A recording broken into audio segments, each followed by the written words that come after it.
We're going to read the next part of Ranger in Time. Chapter 8, Rescue from the Flames. Marcus raced after the crowd with Ranger on his heels. When he turned a corner, his breath was caught in his throat. The fire from the last night was back. It had swallowed up a row of shops and apartments above them. Women in the streets screamed out for their family members still inside. The slaves in the fire brigade passed buckets from hand to hand, but the fire was too big, too hot. It crackled and hissed as it devoured the wooden buildings. The air was thick with black smoke. It stung Ranger's eyes and nose, but he caught a familiar scent floating by with the ashes. Quintus! Ranger turned in a careful circle. There it was, the Quintus smell. He nudged Marcus and started to track the scent closer to the burning building, but Marcus didn't follow. Ranger jumped up on him and pushed his paws against the boy's chest.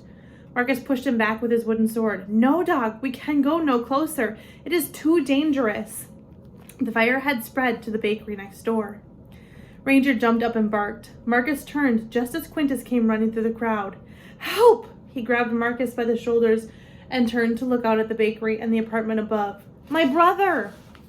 Marcus sucked in his breath. The air was steaming hot, but he shivered. He is inside? Is that your family's home? Quintus choked out his answer. Yes! He held his head in his hands for a moment. Then he took off towards the building. Marcus sprinted after Quintus, coughing and gagging on the thick smoke.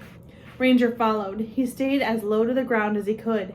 The air was so dark and thick that it was hard to see anything, but he could smell Quintus even through the smoke.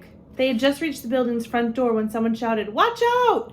A roof beam came crashing down onto the street and exploded in a shower of sparks and ash. Marcus looked up at the flames pouring from the building now. If Quintus's brother was inside, he did not have much time to get out. Where is he?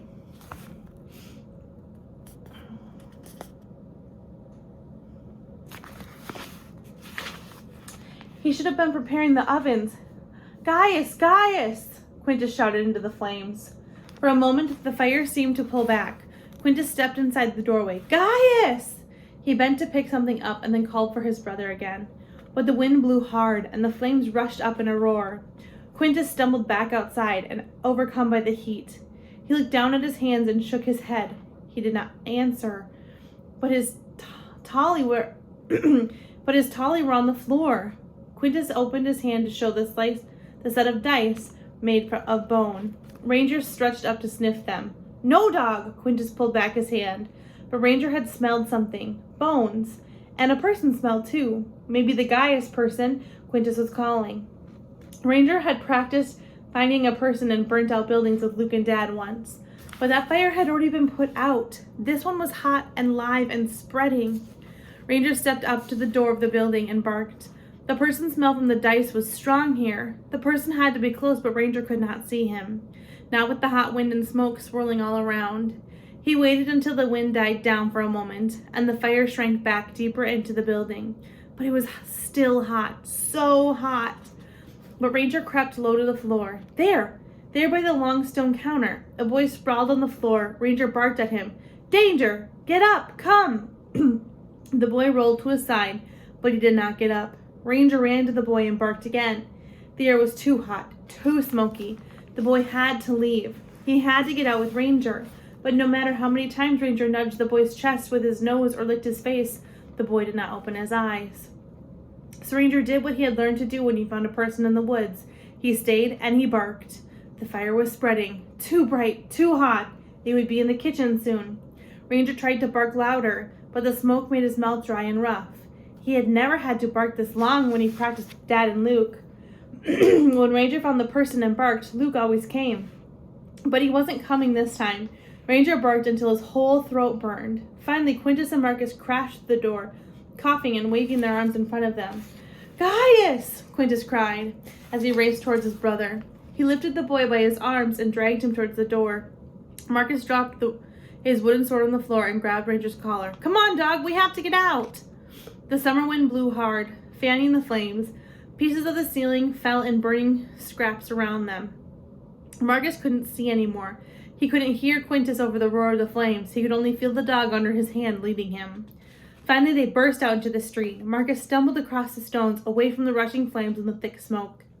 He sank to the ground with Ranger beside him. Quintus dragged his brother over. The boy was awake now, coughing and gagging. Marcus looked up at Quintus, then back at the burning building. The top floors were starting to cave in. Where's the rest of your family? Are they... No, Quintus said. It's only Gaius. My mother is dead, and my father left long ago to work in the quarry. Gaius is all I have. Quintus let out a sharp breath. He could have died. We all could have died. Marcus glared at Quintus. Where did you go? You told me you were going to the baths. You told me... I know. Quintus sank to the ground. I was going to run. I went to the baths first. But then I got thinking. He shook his head. I am no gladiator. Cleto knows it. Everyone knows it. So I was going to run. Disappear. He looked up at the burning building as another beam came crashing down. I came to say goodbye to Gaius. But now... Vilius' sharp, deep voice cut him off. Now you will come with us. Marcus looked up. Vilius and Cleto stood above them in the street. Both held their swords ready to strike. Cleto twisted his mouth with a sneer. Marcus stepped back. He looked at Ranger, then up at Vilius. Please, we found him as you ordered. You did indeed, Vilius said. His eyes blazed with anger. He held a thick length of chain in one hand. And you will be certain that he does not leave again. But my brother, Quintus began. We will care for him until you are free, said the woman who lived nearby.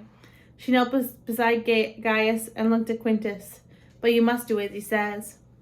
Quintus blinked hard and turned to go. With Vilius and Cleto, Marcus and Ranger followed them through the smoky night. They marched past the torchlit amphitheater and back to the gladiator barracks. Vilius shackled Quintus with a thick iron cuff around his ankle and locked him into the barracks along with Marcus and Ranger.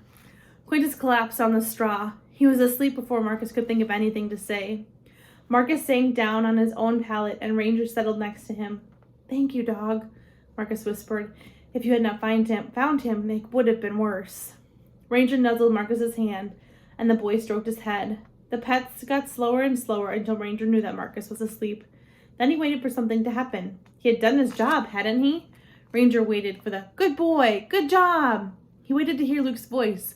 He waited for a cool drink of water, but his throat stayed dry and smoky. How many times would he have to find Quintus before he could go home?